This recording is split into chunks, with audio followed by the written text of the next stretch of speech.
bukan ceramah ni, ya. Kita berkuliah dengan ilmu ma'rifah, itu fahamnya, ya. Jadi bukan saya berceramah tu, jangan salah faham, ha? Kalau saya berceramah tuan-tuan dengar, ya. Ya, saya berkuliah, mengajar supaya tuan-tuan boleh faham apa ertinya. Itu sebabnya kita kena ada kitab dalam pengajian ni, ya. Kalau tak ada kitab memang sia-sia, kosong. Tuan-tuan tak mampu nak isi, ya, ilmu yang saya nak bawa ni kepada tuan-tuan, ya. Faham? Dan itu berarti erti bahawa kita akan sentiasa jauh daripada Allah Subhanahu Wa Taala. Walaupun kita beribadat, walaupun kita bersembahyang, tapi kita tetap jauh daripada Allah Subhanahu Wa Taala. Kita tidak dekat dengan Allah. Maka itu dikatakan musannif,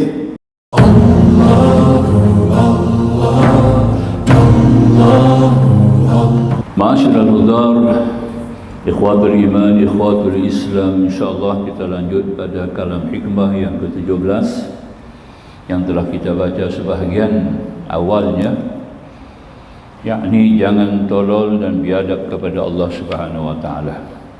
Ma taraka minal jahli syai'an man arada an yuhditha fil waqti ghaira ma adhahahu Allah fi. Barang siapa yang menghendaki bahawa mengadakan menjadikan dalam waktu yang tertentu akan selain sesuatu yang telah diciptakan oleh Allah dalam waktu itu, berarti tidak meninggalkan ia akan sesuatu berupa ketololan dan kejahilan. Kita lihat di bawah sekali, ya, kolom yang di bawah tu, berkata Abu Usman radhiyallahu ta'ala anhu, sejak 40 tahun yang lalu tidak ada sesuatu yang ditentukan oleh Allah Subhanahu Wa Taala padaku yang aku tidak sukai, bahkan aku menerimainya dengan ridha. Apa-apa yang diterima secara hukum takdir Allah selama 40 tahun, tidak ada dia bersungut, tidak ada dia merasai tidak kepuasan hati, namun sentiasa dalam keridhaan.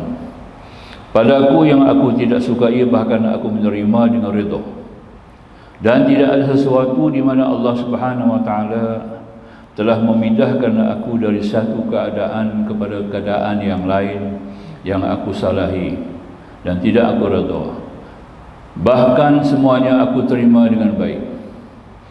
Perkataan Abu Usman radhiyallahu ta'ala anhu ini menggambarkan pada kita tentang hal keadaan beliau sejak 40 tahun berlalu, bahawa apa saja yang diberikan Allah kepadanya tidak bertentangan dengan ajaran agama dan diberkahi pula oleh Allah, maka beliau tidak berpindah kepada pekerjaan lain kecuali apabila Allah Subhanahu Wa Taala telah memindahkannya. Kiranya kita melihat dalam urusan yang banyak terlibat dalam urusan kehidupan mencari rezeki. Banyak perubahan-perubahan yang kita lakukan mengikut selera kita, mengikut keadaan kita, namun tidak bersalah. Bukanlah salah kita mengubah orang meniaga contohnya. Ya, di hari ini dia meniaga satu jenis perniagaan. Dia tengok kurang maju ataupun dia ingin menambah supaya lebih maju, maka dia ubah ke satu perniagaan yang lain. Buka kedai kecil malah, kemudian buka kedai besar, betul lah. Ini tidak salah. Islam menggalakkan supaya kita sentiasa berusaha menggandakan kehidupan kita dan apa juga cara memperbaiki kehidupan kita dengan apa cara. Segala perubahan-perubahan ini berlaku dengan kehendak Allah sebenarnya. Pada hakikatnya semuanya bergantung, terserah kepada kehendak Allah Subhanahu Wa Taala. Islam telah memberikan kita satu tata cara, etika. Apabila kita ingin berusaha soal duniawi, urusan-urusan berkaitan dengan urusan duniawi, maka kita dianjurkan untuk beristikharah. Beristikharah ni artinya berbincang dengan Tuhan, bermesyuarat dengan Allah. Ini dikata oleh bahasa ni yang saya terima daripada kitab Bahrul Mazi, ya, di mana Syekh Idris Al-Marbawi yang tulis macam tu pada satu tajuk hadis dalam hadis kitab Bahrul Mazi juzuk yang ke-14. Juzuk 14 ada bab qada dan qadar. Kalau kita buka juzuk 14 Bahrul Mazi, kita akan jumpa bab qada dan qadar. Di situlah ada satu bab yang bertajuk mesyuarat dengan Tuhan. Bila kita mesyuarat dengan Tuhan ni, maknanya kita mestilah sentiasa beristikharah dengan Allah.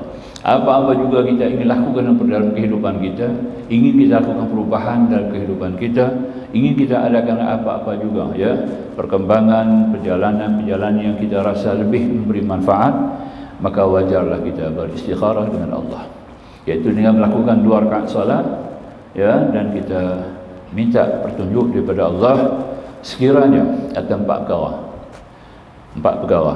Pertama, kiranya ya Allah baik bagi diriku untuk dunia dan akhirat. Kedua, perkara ini adalah baik bagi agamaku. Ketiga, baik bagi kehidupanku. Dan keempat, baik bagi sisi keredaanmu dan keampunanmu. Itu 4 perkara kita minta. Istikharah mesti macam itu, ya. Pertama, baik bagi kita dunia akhirat. Ya Allah, aku nak buka perniagaan ni kalau baik bagi aku dunia dan akhirat. Kedua, aku buka perniagaan ni, ya Allah, baik bagi agamaku, tidak mencabar agamaku, tidak mengurangi hak agamaku. Itu artinya, ya, tidak mengabaikan perintah-perintah agamaku. Yang ketiga, apa yang kita lakukan tadi ini adalah baik bagi kehidupan dunia kita.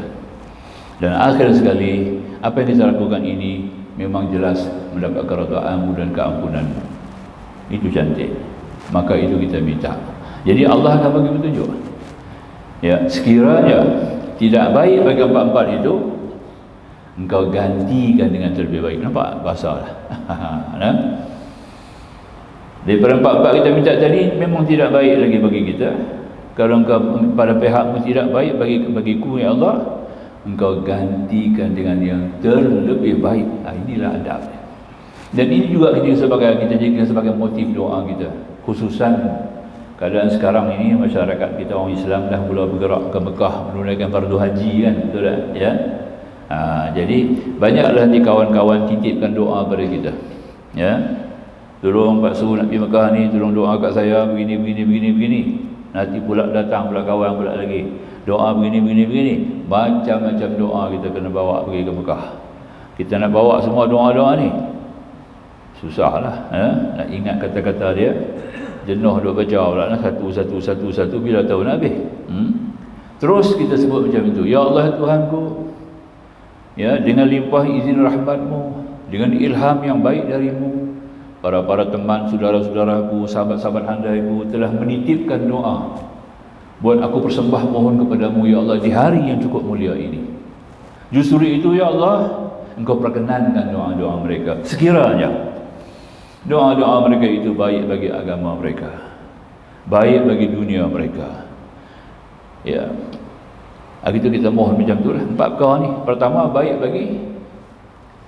bagi diri kita lah, ya, baik bagi dunia kita, baik bagi agama kita, dan dan yang keempat tadi, maka baik, makanya sesuai sejalan dengan keredaanmu dan keampunanmu.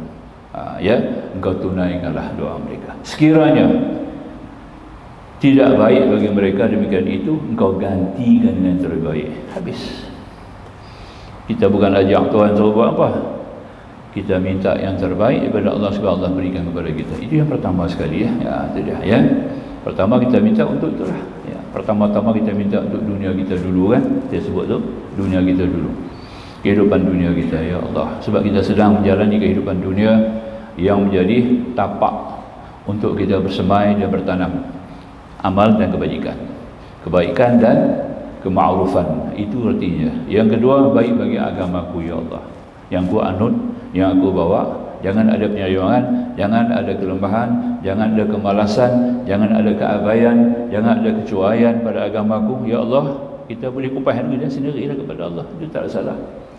Dan ketiga, iaitu baik bagi kehidupan bagi, maknanya untuk keakhiratan kita sendirilah yang kita minta kepada Allah. Dunia, akhirat kita minta, dan akhirnya kita minta untuk mendapatkan redha Allah. Semua yang Engkau beri kepada kami, Engkau redha. Ada juga yang Allah bagi, Tuhan tak redha. Kepada orang kafir Tuhan bagi, Allah tak redha. Kepada orang yang maksiat Tuhan bagi, Allah tak redha, ya. Kalau kita melihat dalam sepotong daripada kata-kata seorang ulama besar, Sa'ad bin Hilal radhiyallahu anhu yang mengatakan, innal 'abda idza adznaba manna Allah taala alaihi bi arba'in khisal. Nampak? Sesungguhnya kata Sahal bin Hilal, seorang tabi'in, sesungguhnya seorang hamba jika berbuat dosa, maka Allah Ta'ala tetap memberinya 4 perkara. Nampak? La yahjubu anhu rizq. Nombor 1 sekali, di mana Allah perkara rezeki tidak akan ditahan daripadanya. Allah bagi rezeki juga kepada dia, makan juga, minum juga, kadang-kadang lebih daripada kita lagi. Sehingga kita jadi hasad, dia ni tak semayang, tak tahu pasal agama pun, tak menjalankan kehidupan seorang hamba Allah. Tuhan bagi macam-macam kepada kita yang taat patuh ni. Kita tak boleh buat comparison macam tu, salah ya, sebab kita tidak tahu ada hikmah di sebalik itu, ya. Sebab kita ada 2 istilah yang disebut dalam bahagian tauhid, iaitu yang pertama sekali, Allah beri kepada dia yang dia bagi tadi ini, iaitu diuji dia, ya. Tabarruj dia panggil, ya. Ya, tabarruj ini Allah bagi dia leka. Tak faham, aku bagikan rezeki, ya. Leka begitu bertambah-tambah sehingga jadi satu kebanggaan bagi dia, sehingga dia tak rasa dia bersalah, ya. Dalam sekonyong-konyong tu Tuhan boleh tarik balik, ya. Datang bala musibah yang tak dapat ditahan, ya. Ini kita panggil istidraj dia panggil, ya. Istidraj maknanya kata satu persoalan yang Tuhan sebut di sini suatu perkara yang kita cukup takut. Dalam Al-Quran disebut sebagai makar. Nampak tak? Wa makarullah innallaha khairul makirin, ya. Daripada buat makar kepada Allah, Allah terbaik-baiklah berbuat makar kepada mereka, ya. Jadi maknanya dalam leka-leka dia tak sedar, Allah sekonyong-konyong menarik balik segala nikmat dia bagi itu, jatuh habis, ya. Macam berlaku jatuh kepada Qarun. Itulah, ya, cerita Qarun dalam Quran tu cukup penting kita mengambil sebagai satu standaran. Maka itu seorang hamba Allah, kata Sahal ni, walaupun dia berbuat dosa, innal 'abda idza aznaba manna Allah taala 'alaihi al-bara. Tuhan bagi beri 4 perkara. Yang pertama, la yahjubu anhu rizqa. Pertama, Tuhan tak tahan rezeki bagi kepada dia. Wala yahjubu anhu sihah. Lagi tu dia, nampak, ya. Kesihatan Tuhan bagi ke dia, Tuhan tak halang dia, sihat dia, nampak. Bahaya tu lah.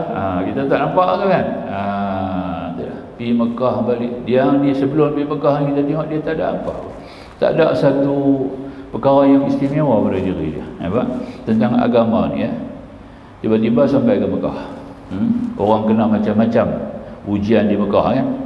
Dia semua bagus, dapat hotel dekat, dapat makan bagus, tak demam, tak sakit pun, dia balik lagi bangga kat kita. Dia mau cerita, saya sana tak sakit apa. Nampak, hotel pun dekat. Nampak, ni dulu ni, kalau sekarang cerita tu orang tak kata apa dah lah. Ni dulu, ni cerita dia kurang dalam 50 tahun dulu. Dulu kalau hotel tu ada peti ais, kira special. Rumah-rumah dekat-dekat tu, saya dapat rumah dekat dengan apa, dengan Masjidil Haram, ada telefon, ya. Nampak, ya, ada peti ais dalam tu. Orang dapat rumah tak ada peti ais, dia dapat peti ais, nampak, ya. Tak sakit apa pun, nampak, ya. Sampai balik masih sihat aja. Tu kita panggil istidraj tu, nampak. Kita nanti heran juga, dia ni teruk sikit, sembahyang masjid tak mari, kuliah tak hadir, ya. Tak nampak apa-apa kebaikan pada dia. Tiba-tiba pergi Mekah, dia boleh dapat layanan begitu baik daripada Allah. Ini yang disebut sebagai apa yang boleh kita faham sebagai istidraj, ya. Ada orang kena uji daripada awal sampai habis, ya. Awal-awal sampai tu Arab cerkah lah, kena cerkah daripada custom, nampak, ya. Tu nak masuk-masuk hotel, jatuh tangga pula, ya. Naik bah Nabi Arafah, tertinggal bah tinggal dia pula. Macam-macam ujian kena, sakit lagi. Balik ni cerita tu lah. Dia kata, saya macam-macam. Tapi dia sebut, saya redha. Itu bahasa nama, saya redha. Kerana kita faham Allah SWT sifat rahim Allah, bila Allah kasih kepada hamba-Nya, Orang yang paling Tuhan kasih, orang tu dah paling banyak ujian. Faham Kena pegang tu Orang yang banyak Tuhan kasih kepadanya akan ditimpa-timpakan ujian. Itu dah memang jadi sesuatu daripada sunnatullah yang Allah memang tentukan bagi masyarakat Islam. Maka tu kita kena terima Orang yang tak uji langsung, itu kita takut. Sayyidina Ali, satu hari Tuhan tak uji, dia menangis. Dia akan menangis teriak, hari ni Tuhan tak uji aku. Apa salah aku? Apa tak kena aku dengan Allah? Ya Allah, Engkau telah mulai menjauh aku daripada-Mu, ya Allah. Ini Sayyidina Ali. Kita ambil faham macam tu Jadi pendeknya, kalau kita diuji oleh Allah, itu tanda Tuhan sayang kita. Dan kita terima dengan redha Tuhan. Nanti bagaimana kita menerima? Takdiran qada Allah kita terima bagaimana? Terima dengan redha. Alladzina idza asabatuhum musibah qalu inna lillahi wa inna ilaihi raji'un. Dia tahu. Hanya saja orang-orang yang beriman itu apabila ditimpai musibah, ditimpa apa juga ujian musibah, mereka lantas mulutnya dengan mudah menyebut, kami daripada Allah dan kepada Allah kami kembali. Kami daripada Allah. Allah nak tak bagi kepada kami apa-apa dan kami akan kembali kepada Allah Subhanahu Wa Taala. Ini paling penting Istirja' kita panggil istirja'. Bahasa itu istirja' Kita merujuk balik kepada Allah, maka Allah akan berikan satu keluasan rahmatnya yang berbeza, yang luar biasa. Kita akan dapati nikmat itu dengan sebesar-besarnya fa inna ma'al usri yusran, inna ma'al usri yusra. Usra duduk di antara dua yusra. Usra susah duduk antara dua yusra. Jangan bimbang Yusra, yusran, yusra. Yusran, yusra. Dalam dia usra. Satu ada nakirah, satu adalah ma'rifah. Dua sebagai nakirah, satu ma'rifah. Kalau berfaham sikit bahasa Arab fa inna ma'al usri, ma'al usri dia ada alif lam tu. Alif lam ta'rif. Satu susah, nampak? Usran ni umum. Yusran ni umum. Yusra, yusran. Nampak berarti dia tak ada alif lam. Sebab itu maknanya usra duduk di antara dua yusran. Maknanya susah duduk antara dua kesenangan. Bila Allah Ta'ala sebut dengan nakirah, tu nakirah ni orang putih panggil apa? Indefinite noun. Indefinite noun. Maknanya dia umum. Kalau ada alif lam dia panggil definite noun. Jadi makna kata susah tu memang kena susah. Hidup di dunia ni memang sangat susah. Tapi antaranya ada yang senang. Kesenangan itu bebas. Tuhan bagi yusran itu kebebasan dan kemenangan, keberkatan, keuntungan dalam semua aspek. Tapi kata-kata dia bubuh alif lam, satu yang susah. Nampak? Susah, memang dunia susah. Dunia memang tempat susah, bukan tempat senang. Sebab tu kita ada dua berpasang-pasang Kita ada senang, kita ada sakit, kita ada sehat. Kita kena faham, ini adalah dunia. Dia akan terima salah satu daripadanya, dia satu. Iaitu alif lam dipanggil usra. Al-usra. Nampak itu mengaji tang tu sikit. Dah tua Kalau kita faham sikit, dan sikit saya kena express bagi tuan-tuan faham Sebab kita tak jumpa, maka tu kita berada di antara. Bila kita terima apa-apa ujian daripada Allah, kita baca yang tu. Inna ma'al usri yusran, fa inna ma'al usri yusran, inna ma'al usri yusra. Nampak dah? Itu dah. Jadi maknanya kita akan dapatlah satu pegangan, kita akan dapat kedudukan yang Allah bantu tolong kita. Boleh. Kemudian kata lagi muslim. Yang kedua, dapat badan sehat. Yang ketiga, wala yuzhiru alaihi dzam. Memang dia tak ada ini, makanya dosa itu tidak dinampakkan kepadanya. Dia tak nampak dosa. Tuhan bagi kat dia satu keadaan di mana dia tak nampak dosa. Nombor satu, rezeki Tuhan tak alam bagi rezeki. Yang kedua, dia sihat afiat, tak ada sakit. Yang ketiga, dia tak nampak dosa. Dia tak pernah baca dosa, tak pernah nampak dosa, tak pernah rasa bersalah. Itu dia. Rasa tu Tuhan bagi kat dia, bahaya tu. Bahaya besar tu. Ini sampai boleh tinggal sembahyang. Pasal sembahyang ni cuci mungkar dan fahsya kan. Inna salata tanha anil fahsyai wal munkar. Sesungguhnya sembahyang itu membenteras, menghalang daripada fahsya dan mungkar. Aku tak buat mungkar, nak sembahyang buat apa? Itu kacau.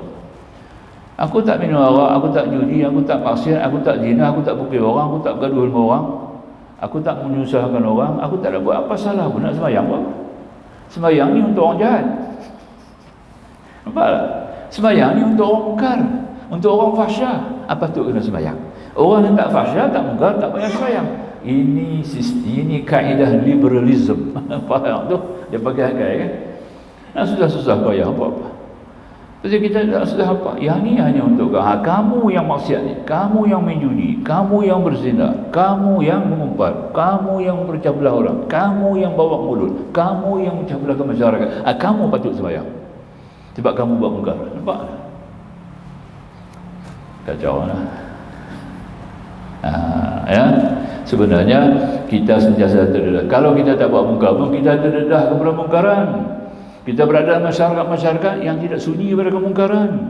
Kemungkinan kita boleh terpaling dengan dosa. Contohnya kita tak minum arak. Mungkin kita akan duduk dengan orang arak. Mungkin kita berkawan dengan orang arak. Nampak tak? 10 orang yang kongsi arak dapat dosa. Kita tak nampak tu. Nabi dah beritahu awal kan. Ya. Jadi itu maknanya kita kena ambil kira bahawasanya kesemuanya itu adalah datang daripada Allah Subhanahu Wa Taala, satu keujian daripada Allah Subhanahu Wa Taala. Maka yang itu nombor 4 dan akhir sekali, wala yu'aqibuhu ajilan, dan tidak akan ditimpa kepadanya dengan segera. Siksa tidak ditimpa kepadanya dengan segera. Siksa tidak akan ditimpa kepadanya segera. Nampak tak ya? Dia pun tak banyak timpa siksa, azab tak kena banyak. Tak ada kena azab kita nampak Dia kata aku duk buat yang padat, mak aku baik ni kot, Tuhan tak tiba azab kat aku. Ampan kena azab ni mak jahat tau. Oh lah. 4 perkara tuan-tuan. Ini kata Sa'ad bin Hilal, seorang tabi'in yang cukup tinggi ya, kewarakan dan ma'rifahnya. Beliau menyebut 4 perkara. Itu kita ambil faham. Baik, sambung kita tadi. Jadi kata musannif, ya, maka dia dah berterima tadi sejak 40 tahun. Kemudian kita lihat di mana Allah Subhanahu Wa Taala sejak 40 tahun berlalu muka surat 89 atas sekali sama tengah tu. Ya, pada kita tentang hal di mana perkataan Abu Osman radhiyallahu taala anhu ini menggambarkan pada kita tentang hal keadaan beliau sejak 40 tahun berlalu, bahawa apa saja yang diberikan Allah kepadanya tidak bertentangan dengan ajaran agama. Nampak tak? Apa yang didapat Tuhan bagi kepada semua elok sejalan dengan agama. Itu maksud dia. Ya. Apa yang Allah bagi kepada dia semua sejalan dengan agama. Maknanya dia ada pimpinan langsung daripada Allah. Tuhan pimpin dia langsung. Ya. Itu paling penting. Dan makna kata dan diberkahi pula oleh Allah. Berkahi di sini maknanya pertama dia dapat manfaatkan benda itu. Itu berkat. Kita ada nikmat tak boleh pakai, tak ada berkat tu. Rumah ada, kereta ada, duit ringgit tapi tak boleh guna. Itu tak ada berkat dah. Nampak? Itu tak ada berkat ya. Banyak melimpah ruah tapi tak boleh guna. Maknanya tak ada berkat. Itu makna berkat. Tak faham berkat ya. Yang kedua, bertambah. Pendek pula lah. Nampak? Dia lain sikit. Kedua, bertambah. Rezeki bertambah, kesihatan bertambah, ilmu bertambah. Nampak tak ya? Itulah. Kebaikan-kebaikan dia bertambah ya. Hikmahnya bertambah. Itu artinya berkat. Yang ketiga, nikmat itu berpanjangan, bukan berkekalan, berpanjangan. Ya. Kalau berniaga tu dia berjaya, dia berniaga. Tuhan pelihara perniagaan berjaya. Ya. Makmur. Itu bukan istidraj. Dia kena tengok tadilah ya. Yang kena tengok konsep berkat yang pertama tadilah ya. Berkat yang tadi ni ada kesusutan tak dalam dia punya kehidupan? Tak ada kesusutan pun dalam kehidupan aku. Itu maknanya dia diberkahi oleh Allah dan Allah pimpin dia. Yang keempat, dia mendapat pimpinan langsung daripada Allah. Kalau harta dia banyak, Allah akan pimpin dia bagaimana nak guna harta. Nampak? Dia akan pandai menggunakan harta. Bukan kebijaksanaan dia dipimpin Allah dengan inayah. Bukan hidayah, inayah. Ya, hidayah itu mendapat petunjuk. Inayah mengguna petunjuk. Ya, menggunakan nikmat petunjuk itu kita panggil inayah. Itu paling penting sekali, ya. Ini ada benda tak dipakai. Ada kereta mewah, ada rumah besar, ada kemudahan-kemudahan dalam kehidupan, ada RM2 berlimpah ruah, tak boleh pakai. Itu tak ada berkat lah. Nampak tak, ya? Tak ada berkat. Maknanya kata selama-lama dia usaha tadi ini memang bukan cara dengan jalan yang mungkin bukan jalan yang Allah redha lah. Yang kita sebut istijraj saja, Allah melimpah ruah kepadanya, tapi dia tak boleh menggunakan nikmat itu. Yang kedua, melimpah ruah, berkat. Ya, hang menjaga dulu kecil, aku tengok sekarang besar, berkat. Sebut terus berkat. Oh, kita nampak itu Allah punya, kita tak nampak kita punya. Oh, memang aku dia sebut yang ni tu tak boleh dengar ya. Aku tengok hang menjaga maju. Itulah mai ikut aku lah, habis situ. Ini bahasa Qarun dia panggil. Ya, the Qarun language. Kita jangan pakai itu anak bahasa tu, faham ya? Ini kita ingat, faham. Baik. Jadi ini yang kedua. Yang ketiga, sentiasa berkekalan. Nikmat Tuhan bagi kepada dia sampai nikmat tubuh badan dia, rezeki dia, keluarga dia semua berkekalan. Ya, ada.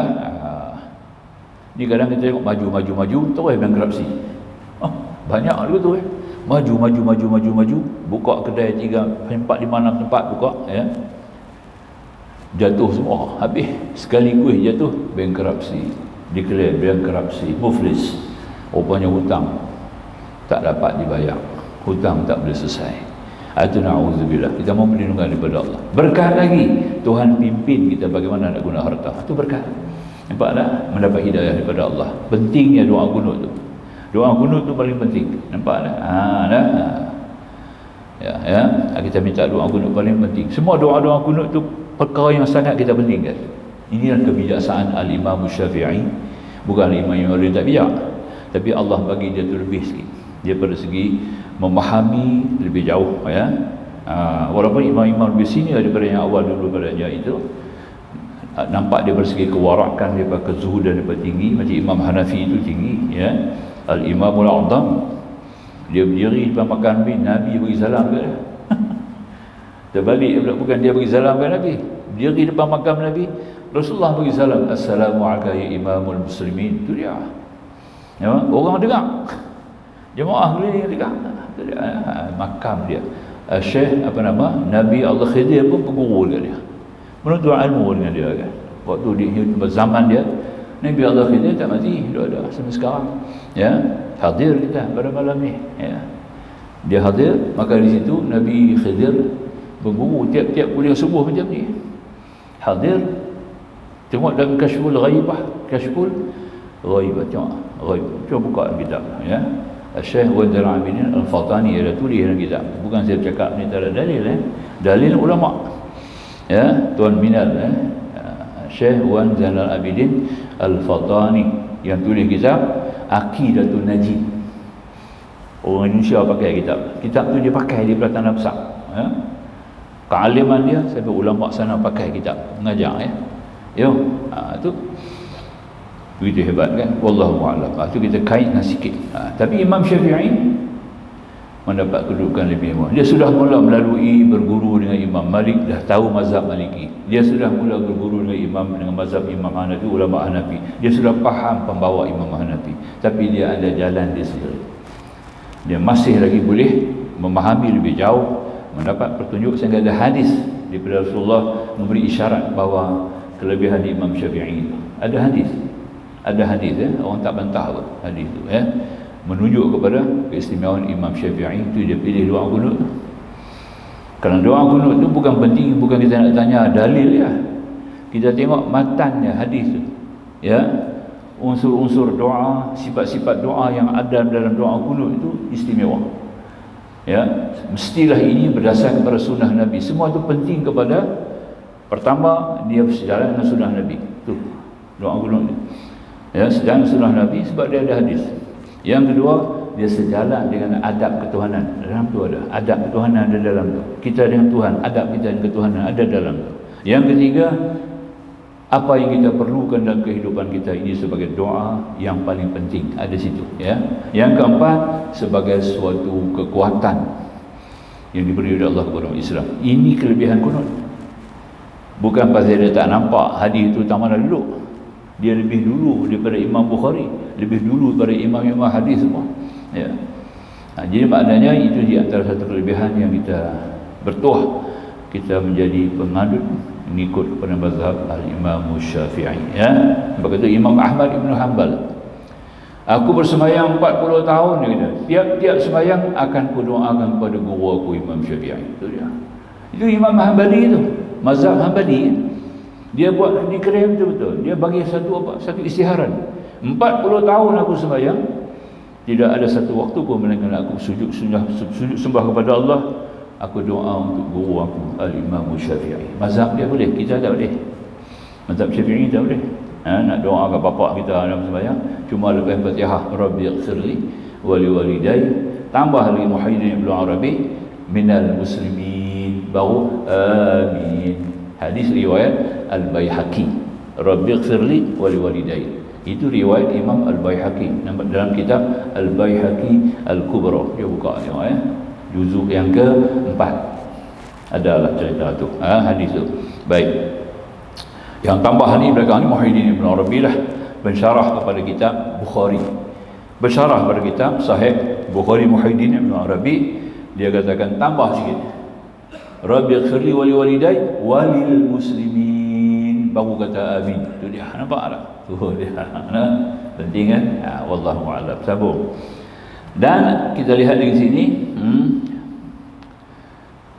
maka beliau tidak berpindah ke pekerjaan lain kecuali apabila Allah telah memindahkannya. Kemudian yang kedua, apabila akidah kita dan pendirian kita sudah sampai ke taraf ini. Faham ya? Sebab kita sebut dalam zikir kita, ya, kita kena banyak zikir ni, la ilaha illallah wahdahu la syarikalah. Saya ulang banyak kali dah sebut sebab tinggi, penting. La ilaha illallah wahdahu la syarikalah. Tidak ada Tuhan melainkan Allah yang tidak sekutu baginya. Ya. Lahul mulk, baginya segala kerajaan langit bumi. Semua kerajaan langit bumi dia punya. Semua alam dia punya. 18,000 alam dia punya. Lahul mulk wa lahul hamd, baginya saja puja-puji. Tidak ada zat yang boleh dapat terima puja-puji melainkan dia. Lahul hamd. Nampak tak? Lahul mulku walul hamd yuhyi wa yumit. Dia yang menghidup mematikan. Semua yang hidup, termasuk sel-sel kita dalam diri kita ni, entah berapa trilion sel, ya, dalam diri kita ni pun Allah hidupkan. Semua anggota kita, jasad kita, roh kita, ya, pergerakan kita, Allah yang hidupkan, bukan kita. Yuhyi wa yumit, dia juga menghentikan perjalanan, mematikan pergerakan. Nampak tak? Ya. Kena tambah sikit. Ini Nabi suka ni, lagi baik. Tapi kita jaranglah bawa. Ya. Biyadihil khair, di tangannya semua kebaikan. Apa Tuhan buat semua perfect, baik. Nampak tak? Jadi kalau timpa bala kat kita pun baik. Itu baik bagi Allah. Bagi aku memang tak baik. Asa an tukrihu syai'an wa huwa khairul lakum. Quran kata, kemungkinan itu satu perkara yang kamu benci, kamu tak suka, tapi itu baik bagi kamu. Nampak tak? Asa an tuhibbu syai'an wa huwa syarrul lakum. Kemungkinan sesuatu yang kamu suka, kamu puja dan kamu harap diidam-idamkan, tapi itu adalah buruk bagi kamu. Nampak tak? Kita tak nampak ya? Itu kita kena faham tak? Ya. Seperti Allah kata tadi ini dalam Quran, Tuhan sebut tentang Allah ciptakan darah, Allah juga jadikan tahi dalam diri, tahi najis. Tapi Allah juga wujudkan susu. Nampak tak? Dalam masa yang sama, dalam tubuh yang sama, keluar susu. Labanan khalisan, susu yang cukup bersih. Nampak tak? Macam tu lah. Jangan kita duduk pandang kata bila dalam buruk tu tak ada yang baik. Jangan kita lihat dalam baik tu tak ada buruk. Kita kena pandang dulu tu, ya. Dalam kebaikan ada keburukan. Dalam keburukan ada kebaikan. Dalam diri manusia ada najis, ada darah, nampak? Dan ada susu. Nampak? Oh, dahsyat Boleh lihat kan dalam surah Luqman tak siap ada ayat tu, tak ada sebut. Jadi kita kena fahamlah.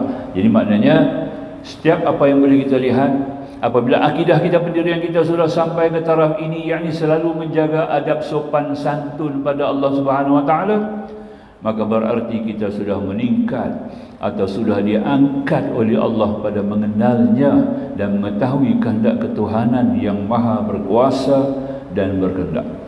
Tetapi apabila keadaan kita dalam hal yang tidak sesuai dengan ajaran agama kita, maka kita wajib berusaha untuk tidak melakukan hal sekalian itu. Berusaha untuk itu adalah berlaku adab kepada Allah Ta'ala, dan jika dia memberikan dirinya terus bergelimang atau berkecimpung dalam hal-hal yang tidak radhi oleh Allah, maka orang ini adalah orang yang tolol dan berlaku kurang ajar kepada Maha Pencipta yang yakni Allah Subhanahu Wa Taala. Jadi kita lihat yang bersila. Saya suka menyebut balik perkara ni kan. Ini berlaku sungguh lah. Ini biasanya dan kita banyak terlibat urusan cari rezeki lah. Nah, di sini dah tahun 94. Gaji dia 15,000. Besar lah. Tahun 94 dia kita besar gitu lah. Kalau Mekah pun kita 100 dapat 140 rial. 100 ringgit kita dapat 140 rial. Ya. Tinggi tu. Gaji dia 15,000. Boleh main mengaji, boleh mari kuliah saya. Dia ikut kuliah saya lah tu. Boleh sembahyang Jumaat. Boleh baca Quran. Boleh sembahyang tahajud. Puasa tak tahulah. Dia tak abang kan. Tapi dapat offer tawaran lebih tinggi, 45,000. Tapi kena pergi duduk jauh lah. Nampak ya? Tak boleh duduk di Penang lah. Yalah, masa di Penang pun dia tak pakai kereta dia.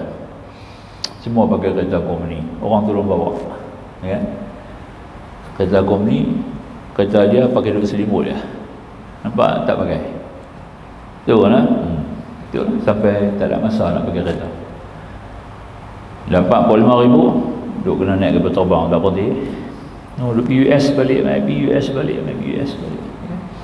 Sembahyang Jumaat melambung, kuliah melambung, sembahyang fardu pun melambung. Nampak tak itu? Dan dia kerja kot 8 bulan. 8 bulan jadi macam tu. Baru telefon saya, Ustaz kata betul. Saya kata, apa yang kamu dah dapat rezeki sekarang? Ya, kita bukan boleh telan sekilo daging dia. Mewah macam mana pun bukan boleh telan sekilo daging sekali boleh. Ambil sekilo daging lepas yang mulut, tak boleh. Makan 2 keping pun dah pening. 15,000 Tuhan bagi makan tak boleh. Nampak tak ya? Apa yang duk gaduh lagi? Tamak, haloba tu tak hilang. Keinginan dunia tu masih tebal. Nampak tak? Ya? Dan tidak bersyukur kepada rezeki Allah yang Tuhan bagi ke dia. Yang tu yang paling berat sekali. Sekadar dapat sudah tidak bersyukur lagi. Nampak tak? Dia nak lawan takdir Allah.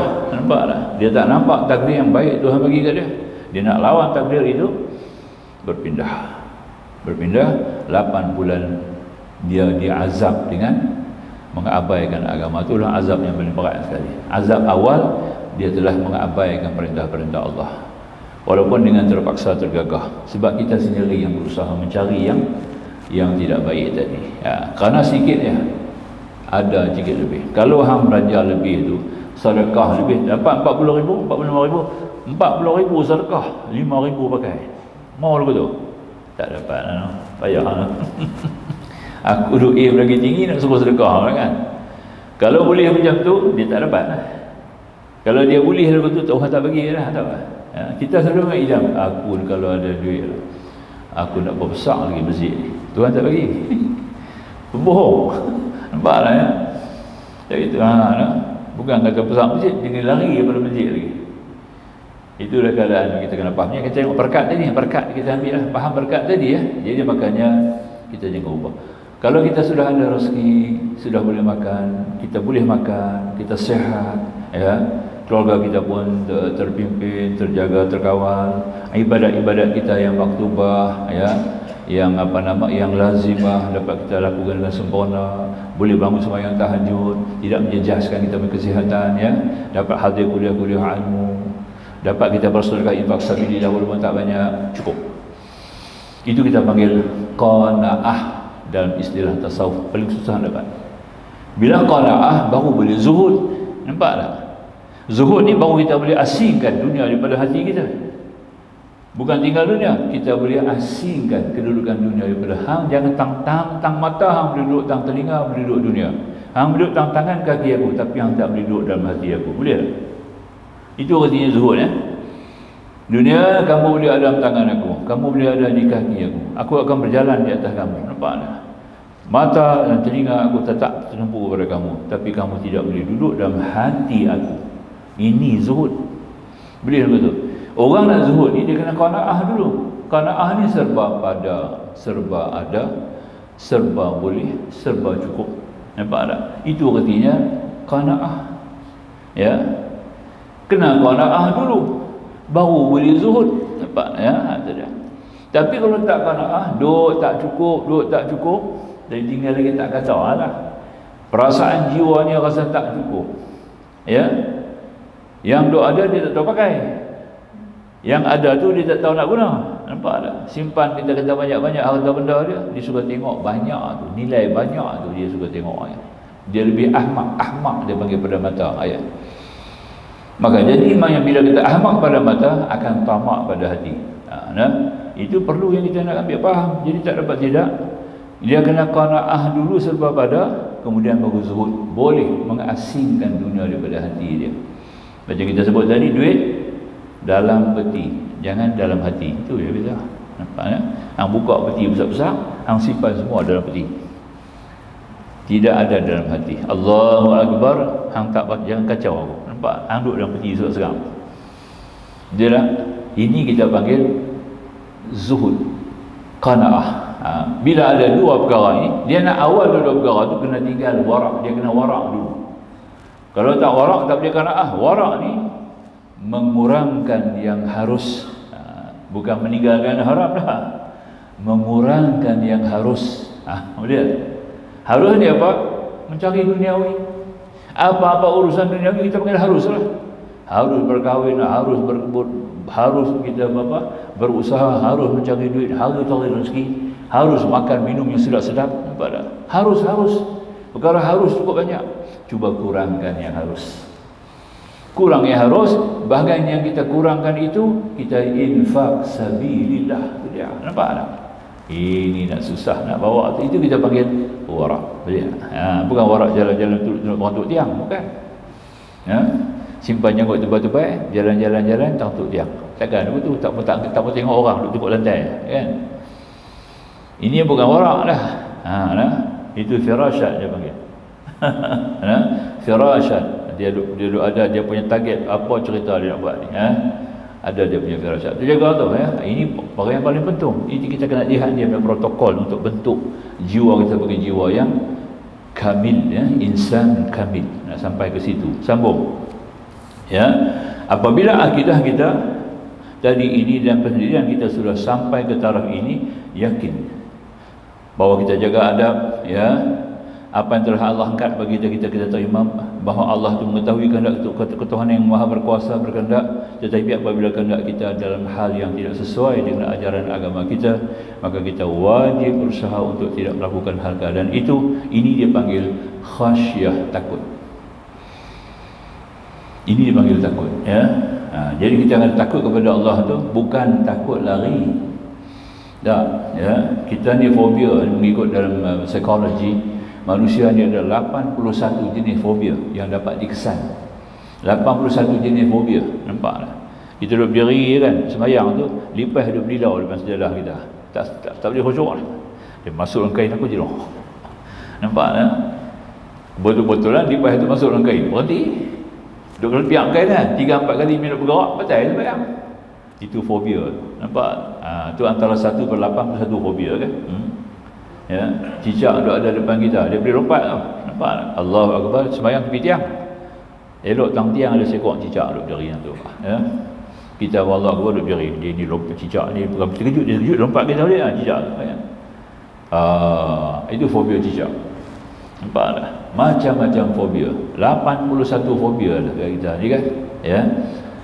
Jadi kita nak kena jaga tu. Dia masuk takut tu ada gelinya, ada lannya, ya, ada rasa bimbang, takut bahayanya. Itu kita panggil fobia, kan? Maka tak dapat tidak kita kena pelihara. Itu semua tak pakai. Memang itu menggunakan lumrah sifat manusia lah. Itu semua kita tak tekan. Takut kepada Allah ni lain. Ya, takut makam Tuhan. Malam disebut di Masjid Peganserai. Makam Tuhan tu yang kita kena takut. Yang kita takut Allah, ya, fa'amma man, apa nama yang disebut tadi, waliman khafa maqama rabbih jannatan, bagi orang yang takut makam Tuhan 2 syurga, ya. Wa amma man khafa maqama rabbih wa apa tadi, wa nahan nafsa 'anil hawa fa innal jannata hiyal ma'wa. Wa amma man khafa maqama rabbih, barang siapa yang takut makam Tuhan, wa nahan nafsa 'anil hawa, dia tahan dari runtuhan hawa nafsunya, fa innal jannata hiyal ma'wa, baginya syurga jannatul ma'wa. Makam Tuhan ni ada 2. Makam Tuhan ada 2. Mengikut cara kita mudah mengaji lah. Kita mesti sifat 20. Sifat 20 dia ada 2 makam Tuhan. Sebab Tuhan ada makam. Orang takut, tahu sifat dia, takutlah Tuhan. Ya, yang pertama sifat al-istighna, istighna. Yang kedua sifat al-iftiqar, iftiqar, ya. Yang pertama sifat al-istighna. Yang kedua sifat al-iftiqar. Sifat 20 tu kita mengaji dulu. Ulama cari buat satu kesimpulan. Nampak tak? Daripada sifat 20 tu dia jaga kesimpulan. Kesimpulan yang bawa kepada kita takut kepada Allah. Sebab semuanya Allah, dia tidak ada apa pada kita. Kenapa kita maka tak jadi takut kan? Ya. Nyawa aku Tuhan pegang. Nafas aku keluar masuk pun Tuhan tentukan. Nampak tak? Kehidupan masa umur aku juga Allah tetapkan. Awak tak takut? Dia tak? Nah. Tapi kalau tak kena ni takutlah. Pertama makam, kita kena kenal sifat astirna, dia ada 11 sifat dalam tu. 20 sifat tu kita cabutkan 11. Yang pertama al-wujud wal baqa wal qidam mukhalafatul hawadithi qiyamuhu bi nafsihi. 5 tu ada dalam la ilaha illallah. La. Ya. 9 ada di 6 ada 5 ada situ. Yang pertama wujud, kedua baqa, qidam, kedua baqa, ketiga mukhalafatul hawadithi qiyamuhu bi nafsihi. 5 tu duduk dalam pertama. Kemudian ada 6, 5 6 11. 6 sama' basar kalam, sami'un basirun mutakallimun. 6 5 11 tu sifat istighna. Jadi kalau kita faham fungsi 11 sifat tadi ini, tidak ada apa dalam langit bumi termasuk kita sendiri, tidak ada apa, ya. Jadi kita mula bimbang, ya. Yang wujud sebenarnya wujud adalah Allah, bukan aku, bukan alam. Nampak? Karena semuanya wujud, semuanya lahir sudah Allah, karena Allah adalah qidam. Bila dia qidam, dia juga akan menghukum kita, dan akhirnya hayat kita dipanggil ajal, dipanggil, maka itu Allah kekal. Nampak? Habis. Baru kita nampak bahasanya tidaklah persamaan Allah dengan segala sesuatu. Yang lain makhluk semua dia bina, dicipta sebagai kehendak dia sendiri. Bukan dicipta tu mesti sama dengan dia. Barulah kita kata qiyamuhu, itu tutup. Qiyamuhu bi nafsihi ni tutup.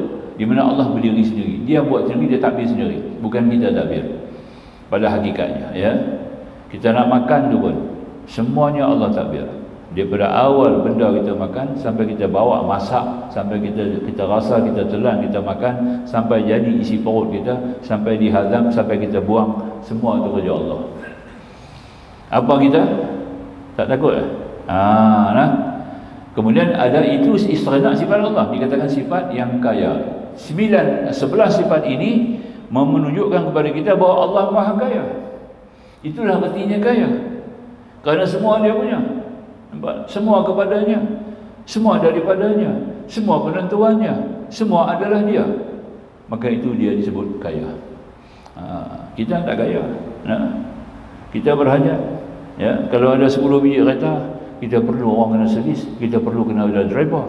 Kita adalah sebenarnya fakir. Lagi kaya, lagi fakir tu kita. Fakir ni apa? Berhajat, berkendak. Ya? Betul tak? Lagi kaya, lagi fakir kita. Lagi banyak berhajat. Saya ada 3 biji rumah. Tolong tengok 2 biji. Kemudian nak cuci rumah, nak apa semua. Kita mesti berhajat kepada orang. Banyak kita berhajat. Ya? Orang betul-betul fakir tak berhajat apa? Nampak? Dia tak perlu bayar bil, tak payah bayar api. Nampak tak? Ya? Dia punya sendiri. Minum air sungai. Nampak tak? Makan daun-daun tumbuhan, buah-buahan yang ada sendiri. Ya kan? Tapi takkanlah kita jadi begitu pun. Allah dah buka jalan-jalan kepada kita punya luas, nampak?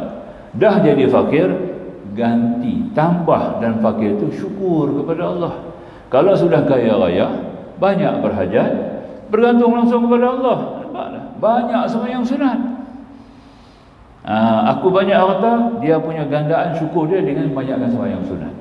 Allah bagi kau harta melimpah ruah, aku nak bangun tahajud kepada Allah sebagai tanda pendekatan kepada Allah, sebagai tanda syukur kepada Allah. Aku bangun, aku nak puasa tiap-tiap Isnin Khamis kerana Allah bagi aku kemampuan boleh makan, minum banyak dengan kemewahan-kemewahan yang luar biasa. Syukur kepada Allah, aku puasa Khamis dan Isnin. Cantik kan? Dah tak boleh makan baru nak puasa, apa-apa. Dah tak boleh tidur baru nak sembahyang tahajud, apa-apa. Nampak? Ya? Dulu boleh tidur, nampak tak? Masa tak sakit tu tengok bola. Boleh kan? Pasal dunia. Nah. Bila dah sakit baru nak tahajud kan? Tu harap Tuhan sembuh dia. Tak faham nafsiah tu, sifat nafsiah. Ini kita kena ada. Jadi iftikar kita ada 9 sifat. Kita pula Allah sifat iftikar yang kedua. Pertama sifat istighna, yang kedua sifat iftikar, memberi erti bahawa kita berhajat kepada Allah. Antumul fuqara ila Allah. Maka jadi iftikar. Iftikar ni ada 9 sifat. Tadi 11, istighna ada 9 sifat. Yang pertama sifat al-qudrat, iradat, al-muhayyad. Itu kita punya tekan tu ya. Kemudian lazim dia, ma'nawiyah, qadirun, muridun, alimun, mutakallimun. 8. Wahdaniyat, ambil pada salbiah, wataniyat, jadi 9. Jadi 9 tu ada dalam illallah. Illallah. Nampak? Ya. La 5. Wujud, qidam, baqa, mukhalafatul hawadisi, qiyamuhu bi nafsi. La ilaha, ya, sami', sama', basar, kalam, sami'un, basirun, mutakallimun. 6 tu ada dalam ilaha. Illa ada 4. Nampak tak? Qadirun, muridun, alimun, mutakallimun. Allah ada 5. Qudrat, iradat, ilmu, hayat, wahdaniyah. Itu dia. Nampak tak? Ni dah 20. Ada 4 sifat dalam tu. La ilaha istighna, illallah iftikar. Itu 2 makam Tuhan. Itulah makam Tuhan. Kalau kita reti sifat ni, baru kita tahu, oh ini yang kata Tuhan tu. Ya. Tak itu? Itu dia. Macam bapak kita lah. Ya. Saya dulu ada kawan main rugby. Kita pun main rugby dah dulu. Saya banyak main sukan dulu. Ya, kawan rugby besar, tinggi.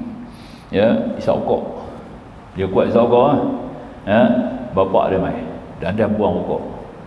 Saya ingat kok bapak dia tinggi pada dia. Bapak dia kemetot dia kecil. Takut bapak tu. Takut bapak tu bukan takut rimau. Takut yang takut yang membawa kepada takrim, memuliakan bapak. Sebab bapak tu ada makam. Bapak tu orang soleh, orang sembahyang, nampak tak ya? Kemudian muallim pula, guru agama. Nampak tak? Ada. Tu dia takut bapak dia pasal bapak ada makam. Aku takut bapak aku ni pasal ada makam. Bapak tu ada makam, bukan fizikal bapak, fizikal dia dukung buang lempak gitu ya. Kawan besar. Nampak tak? Kita pun termasuk dalam bahagian terfikir dia ya. Dia hormat bapak dia tu, takut, bahasa dia guna takut tu sebagai memuliakan ya, meletakkan ketinggian martabat bapak dia. Sebab bapak tu ada makam. Makam apa? Makam kebapaan. Dia ada fadri tu ada dalam tu lah. Ya. Tak betul kan? Fadri stage tu ada dekat dia. Maka itu tak dapat tidak yang si anak tadi hormati dia ya. Ada yang bapak tak ada makam. Bak mengokok sebatang, tu bapak tak ada makam. Tu depan saya juga tu. Depan saya je. Mana? Bukan kawan saya dah. Kebetulan saya pergi tu ada urusan di rumah dia tu. Pasal dia nak nikah. Ya? Bapak, anak tu nak nikah. Bapak tu main bincang dengan saya sekali lah. Bak, bapak dia buat keluar rokok. Pak, main sebatang. Bapak bagi rokok. Bapak tolong cucur pula. Tuk. Dia kata rugi siapa ambil anak turunan dia buat menantu. Siapa terima anak turunan dia buat menantu memang rugi besar. Nampak? Kalau nak darah tu ada ilmu dia tak mau, dia tolak, tak mau dah. Tengok cara dia tu. Ya? Tu anak. Tak dia. Bapak pula besar tu. Pengcik dia tu kurus daripada bapak dia lagi. Nampak tak? Ya. Ada dua keadaan yang boleh kita bezakan, yang kata makam bapa. Macam itulah kita dengan Tuhan Allah Subhanahu Wa Taala ya. Ada mesti ada makam. Kita pun ada makam. Kita punya ibadat pun ada makam ya. Kita punya ibadat pun ada makam. Kita ada makam 3 ya. Manusia ni kan ada 3 makam. Orang beriman 3 makam ya. Ya. Pertama makam mujahadah. Mesti berjihad sabilillah. Mesti berjihad sama-sama untuk menjahadah. Barang siapa yang menjahadah, Tuhan akan beri tuntung kepada dia sebesar tunjukan ya. Jadi pertama kita kena makam mujahadah. Mesti kena mujahadah, mujahid. Kita ni jadi mujahid.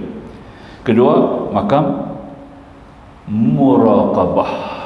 Kita kena usaha mendekati kepada Allah. Ketiga, makam musyahadah. Mesti kita mantapkan kesaksian kita, ma'rifah kita kepada Allah. Nampak? Ya. Kalau nak tambah satu pun, ini paling tinggi Allah kurnia. Makam mukasyafah habis. Dekat tu ya kita boleh. Jangan makam 7 ngawal dah. Makam 7 yang tak sembahyang ni kan. Pasal dia Tuhan dah, nak sembahyang apa? Dia kata tak ada semua yang wujud dia ya. Yang wujud Allah saja, yang lain tak wujud. Jadi dia Tuhan dah. Nampak? Tuhan macam mana nak sembahyang? Dia Tuhan tak sembahyang. Dia tak sembahyang tu pasal tu, pasal dia kata dia Tuhan. Dia dengan Tuhan dah satu. Nampak tak ya? Tak berpisah. Ya. Tidak ada yang wujud melainkan Allah. Jadi aku tak wujud lah. Yang wujud Allah, aku Allah. Anallah. Aku pun Tuhan juga. Ya Tuhan nak sembahyang siapa? Tuhan jangan nak sembahyang kat Tuhan. Maka tu dia tak sembahyang. Nampak? Tapi tak makan, dia makan. Dia tak tahu Allah tak makan. Nampak? Tentu silap dia lah. Allah tak tidur. La ta'khudhu sinatun wa la naum. Dia tak baca ayat tu. Saya kata hang tak sembahyang pasal diri Tuhan ke? Dia pasal faham makan. Tuhan tak makan tu kan? Tuhan tak makan, Tuhan tak tidur. Nampak ya? Ya. Tuhan tak berhenti bekerja 24 jam. Kullu yaumin huwa fi syan. Tiap-tiap hari Tuhan bekerja. Hang kerja cari makan. Nampak? Tak cerdik. Itu panggil tak cerdik. Bukan bodoh, tak cerdik. Nampak ya? Itu dah. Salah pilih, salah terima, salah amal, salah faham. Itu panggil tak cerdik Boleh faham ya? Itu kita kena tolak orang.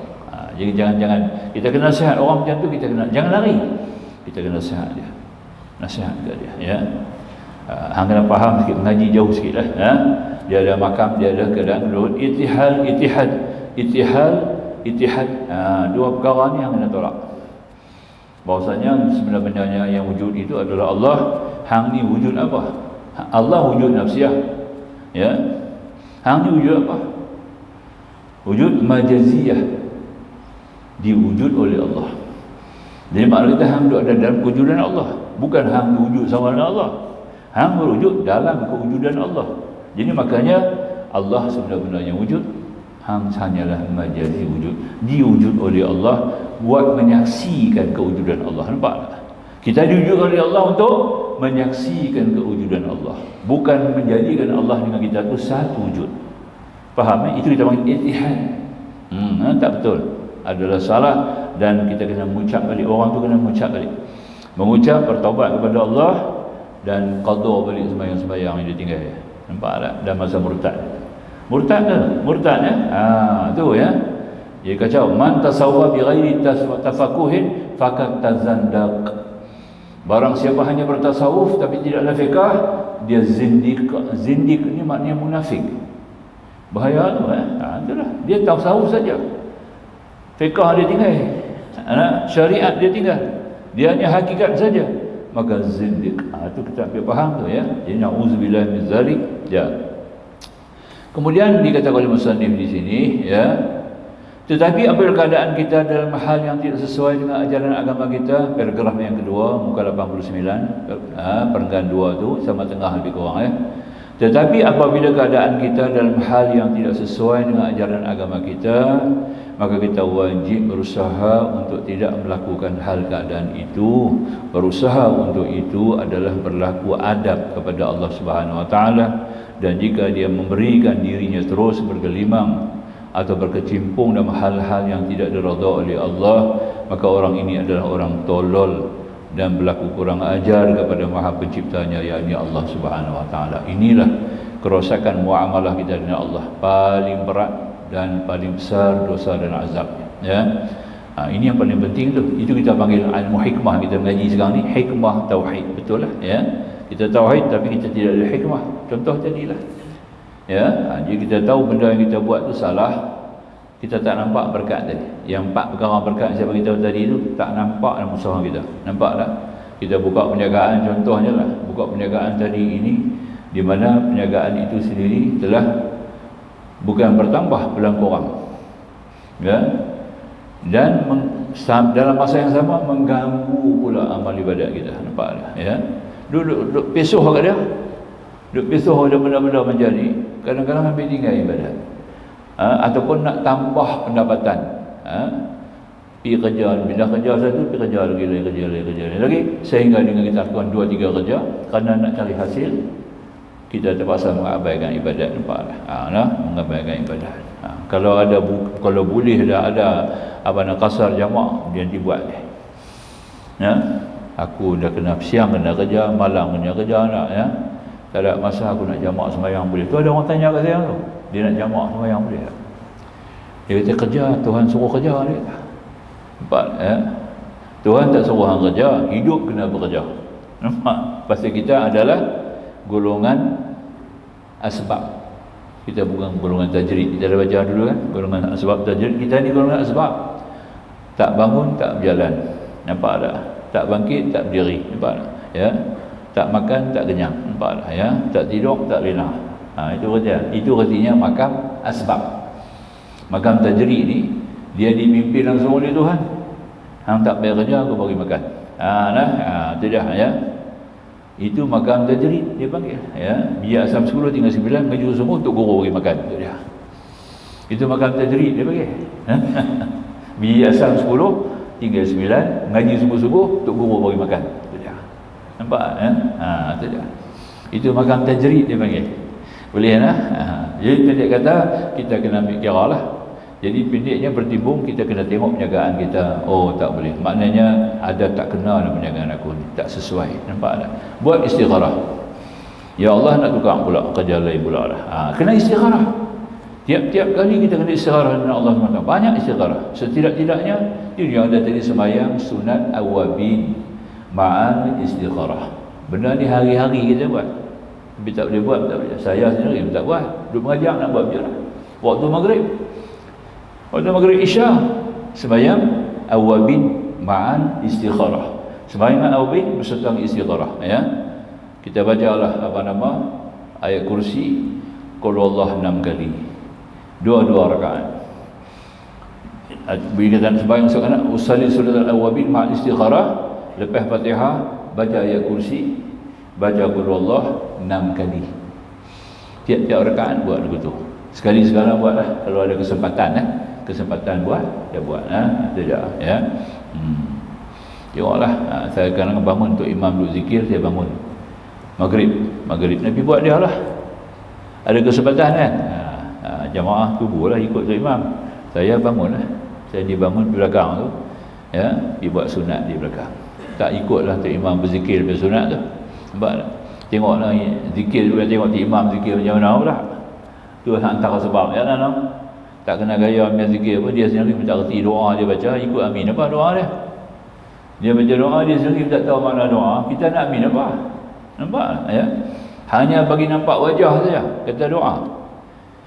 Dia kena faham lah, doa, dia baca doa bukan minta doa. Kebanyakan mereka ni baca doa bukan minta doa. Macam khutbah lah, mereka baca teks khutbah bukan khutbah. Tengok tu, ada beza ada lah. Dia tidak ada feeling, tidak ada harakah, tidak ada adab, ya. Seperti orang meminta kepada Allah. Baca berjela-jela doa. Nampak tak? Makna tak faham. Kita di belakang lagi tak faham. Duduk doa kuat atas belakang, 2 kali tak faham lah kita. Pertama tak faham dengan dia punya doa, ketiga kita tak faham lah kita sedang berdoa apa. Nampak tak? Itu dia. Ini di antara perkara. Jadi saya akan bangun pergi buat sunat di belakang lah. Ada masa buat sembahyang sunat awabin. Kalau nak tunggu lapang, bila lapang, itulah masa saya. Curi sikit masa sikit, boleh buat sunat awabin ma'al istikharah. Pasal besok kita kalau panjang umur, kita nak Tuhan pimpin kita ke jalan yang betul. Buat istikharah tu abang kita dapat pimpinan yang baik, ya. Jadi Tuhan pimpinlah kita terus, ya kan? Apa-apa yang tak kena dia tunjuk pelajaran kita. Itu paling pentinglah kita nak ambil kira.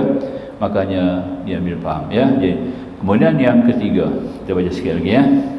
Tidak menerima ketentuan yang telah ditakdir oleh Allah atau yang telah diberikannya kepada kita berarti menentang hukum waktu. Nampak? Sebab tu ada hadis kan, Nabi kata apa? Jangan kamu memaki waktu, kerana Allah adalah waktu. Nampak tak? Satu hadis mutasyabihat je kan. Jangan kamu memaki kepada waktu. Nampak apa punya siang hari ni? Tu waktu tu. Banyak cakap kan? Aku tak tahu apa. Nak tambah apa punya sui hari ni. Masuk Cina pula sikit. Bahasa Cina cakap begitu kan? Tanpa-tanpa orang Pulau Pinang lah pakai begitu. Sebab kita banyak terjelah ke masyarakat Cina kan? Apa punya sui hari ni? Nampak tak? Kalau kita sui tak apa, cantik. Dia kita sui. Apa punya sui hari ni bagus lah. Apa punya cantik hari ni okey lah. Tak ada lah. Langsui kan, orang cantik kan, orang siap. Ya, Cina panggil kan. Jadi kita kena ambil kira lah ya. Sebutlah hari ni. Itu waktu lah tu. Apa punya siang, apa punya tua, apa punya ni ya. Tepuklah dahi lagi lupa. Nampak tak? Ini artinya kita la tasubbu dahr, Nabi kata. Jangan kamu maki kepada waktu. Apa? Sedangkan aku adalah waktu. Ini maksudnya, maknanya jangan kamu melawan ataupun menyumpah ataupun kamu menolak takdir, kerana aku yang menentukan takdir. Antara takdir Allah waktu. Kita ada waktu ada 4 kan? Kita ada 4 waktu. Pertama waktu taat, kedua waktu maksiat, ketiga waktu amal, nampak tak? Keempat waktu harus dunia. 4 waktu. Pertama waktu taat, tingkatkan ketaatan kita, tambah ketaatan kita, maintain pelihara ketaatan kita. Kedua waktu maksiat, cepat-cepat bertaubat, cepat-cepat meninggalkan, jangan kita terbawa-bawa. Ketiga, kita ada waktu apa? Kita ada waktu Allah Subhanahu Wa Taala ya. Kita ambil waktu kehidupan dunia lah. Waktu dunia kita kena jaga. Apa dia dunia? Dunia ni adalah suatu yang kita akan patah balik, U-turn. Dia bukan berjalan terus, dia akan U-turn. Sebab tu kita kena minta as-siratal mustaqim. Kata dunia U-turn, kita datang kita akan balik, betul tak? Itu waktu yang ketiga, kita kena faham ya. Dan yang keempat tadi ini, waktu kita, makna kata kita waktu di mana Allah Subhanahu Wa Taala sendiri yang menetapkan kepada kita suatu perkara yang kita kena terima, takdir. Jadi kalau ada macam tu kita boleh pegang begitu tuan-tuan, selamat lagi tempat waktu tu ya. Jadi Allah SWT ya bagi menentukan kepada kita. Makanya hukum waktu ni hukum takdir. Waktu ni artinya takdir, nampak tak ya? Maka tu Allah tetapkan 5 waktu kat kita ni. 5 waktu daripada Zuhur, Asar, Maghrib, Isya, Subuh. Ni pagi ni kita sama yang subuh, baru ibadat kemari lengkap. Kita mula waktu Zuhur tu, kita bukan mula subuh sembahyang sebab tu dia panggil Zuhur. Waktu lain dia panggil nama Asar, Maghrib, Isya, Subuh dia panggil nama waktu. Zuhur dia tak ada waktu. Dia mula waktu yang dizahirkan pertama. Waktu sembahyang yang dizahirkan pertama-tama kepada umat Islam adalah waktu Zuhur. Ketika Nabi turun daripada Isra' daripada Mi'raj, subuh Nabi tak sembahyang subuh lagi. Seperti yang kita sembahyang sekarang. Nabi sembahyang cara Nabi lah, mengikut syariat Nabi Allah Ibrahim ya. Bila datang perintah Jibril turun waktu Zuhur, nampak? Itu baru dizahirkan, dia panggil Zuhur. Dia panggil Zuhur kerana dia baru mula dizahirkan. Waktu tengah hari matahari zawal, tengah-tengah langit, ketika itu barulah dizahirkan satu sembahyang yang ditunjuki oleh Jibril, yang dipimpin oleh Jibril di Multazam dekat Kaabah selama 2 hari 2 malam ya. Jadi sembahyang itu dinamakan Zuhur. Zuhur waktu sembahyang pertama. Itu yang kita nak fikir lah. Jadi Allah letakkan waktu itu ada pasal. Nampak tak? Zuhur ni ada waktu apa? Apa yang berlaku dalam waktu Zuhur kepada manusia? Apa yang berlaku pada waktu Asar kepada manusia? Ini semua saya belum tunjuk ni, belum habaq lagi ni ya. Kalau kita nak kaji bab sembahyang, banyak lagi lah. Besok ni insyaAllah klinik salat tu kita boleh tunjuk lah mudah-mudahan, tapi lambat lagi lah nak datang dia tersebut ya. Macam rukun 13 rukun tu ada pasal tu, nampak? Bukan saja ulama maksud 13 rukun ya. Allahu Akbar berdiri, apa kita dapat? Mula-mula berdiri belum takbir, berdiri tu. Kalau berdiri tu memang berdiri kerana nak sembahyang, nak takbir. Ya. Apabila kita angkat takbir sembahyang tu dimulakan sama takbir ini, maka kita akan dapat keluasan dalam kubur. Nampak tak? Luas. Terus dia hantar mayat kita masuk kubur. Dia buka kubur tu luas. Hanya pasal berdiri, nampak? Berdiri kiam. Nampak tak? Pahala dia tu. Ha? Jangan lu takut, tuan-tuan. Betul lah, kita dah sembahyang ni lah satu anugerah Allah cukup besar menyelamatkan kita dunia akhirat, ya. Kita berdiri kata tu. Berdiri bukan nak sembahyang. Niat dah berdiri. Sebab tu 3 mazhab, niat sebelum sembahyang, sebelum takbir. Mazhab Hanafi, Maliki, Hambali, niat sebelum takbir. Nampak tak? Kita Syafi'i niat dalam takbir. Istimewa sikit Syafi'i. Nah. Sebab dia ambil kira berdiri itu sebahagian daripada sembahyang. Maka tu kita niat dulu, baru takbir tu jadi sembahyang, baru berdiri tu sembahyang. Itu mazhab dia faham 3 mazhab lah. Kita berdiri saja, dia berdiri betul. Baru kita nak takbir, berdiri itu akan jadi keluasan dalam kubur. Allahu Akbar. Nombor 2. Dengan berserta niat, jadi lampu dalam kubur. Itu dia, cerah. Mau tak? Itu kita abang lagi. Tu je. Selawat Nabi pagang. Kita akan tertutup daripada pagang.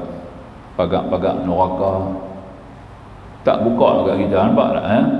Tutup rapat pagang-pagang dia. Kita terbebas, terpelihara. Kita tak masuk neraka sebab dia ada pagang. Bukan kata dia tutup pintu, dia buat pagang tu jangan masuk. Nampak? Kita takut nak masuk. Ataupun boleh jadi masuk. Dia pasang pagar tu, mana kita tak payah masuk. Hang tak payah masuk, dah pagar ni. Ini tempat tak elok. Nampak? Macam kita pergi supermarket lah kan. Ini bahagian tidak halal. Dia tutup dah siap. Tak masuk. Tapi dalam supermarket, kan? Betul tak? Tu ada benda hang jangan masuk. Sebab benda-benda ni tidak halal. Especially for Muslim. Nampak tak? Itu dia. Macam itulah selawat Nabi. Kelebihan selawat Nabi saja tu. Ya. Itu Nabi faham. Tahiyat akhir baru berjumpa Tuhan. Pahala tahiyat akhir kita baca tu baru ada peluang permit boleh jumpa Allah. Itu dia. Boleh tengok Tuhan dalam syurga. Ya. Pasal tahiyat akhir. Itu dia. Nanti satu kita abang probih lah. Hari ni tak ada nak abang banyak tu nak abang dekat abang ni. Bab sembahyang ni saja rahsia kelebihan dia. Bila kita tak nampak benda-benda tu, orang nampak benda ni tamak nak buat. Tu nak buat sunat banyak-banyak tu, ulama lagi banyak ilmu, lagi banyak pengetahuan tentang ini, lagi banyak sunat punya tamak. Tamak kerana Allah, tamak hak Allah, itu memang disuruh. Sebab tu Tuhan sebut kan, tatajafa junubuhum 'anil madaji'i yad'u. Nampak? Minta renggang usuk-usuk mereka kepada Allah khaufan wa tama'an, khaufan wa tama'an, takut dan tamak. Tamak hak Allah bukan tamak orang. Nampak tak? Allah punya gaya. Tamak hak Allah. Aku nak syurga Allah, nak kerahmatan Allah. Nampak tak? Memang Tuhan suruh. Bangun tengah malam sembahyang tahajud, dia nak Allah punya anugerah. Dia nak Allah punya keredaan, bukan dia nak manusia. Nampak tak? Ini lebih khaufa tu kan, takut tu kan ada dulu. Baru wa tama'ah. Tamak ini kita ambil faham lah. Jadi InsyaAllah hak nombor 3 ni kita akan sebut lagi sekali lagi pada kuliah kita akan datang minggu depan. Kita sebut lagi, kita ambil balik nombor 3 tadi secara lebih jelas insyaAllah. Aku qauli hadza astaghfirullahal azim li wa lakum. Akhirul kalam wallahu subhanahu wa ta'ala a'lam. Bismillahirrahmanirrahim. Alhamdulillah wassalatu wassalamu ala Rasulillah wa alihi wa sahbihi ajma'in. Subhanaka la ilma lana illa ma 'allamtana innaka antal alimul hakim. Rabbi shrah lana sudurana wa yassir lana umurana. Rabbana atina fid dunya hasanah wa fil akhirati hasanah wa qina adzabannar. Walhamdulillahil alamin. Wassalamu alaikum warahmatullahi wabarakatuh.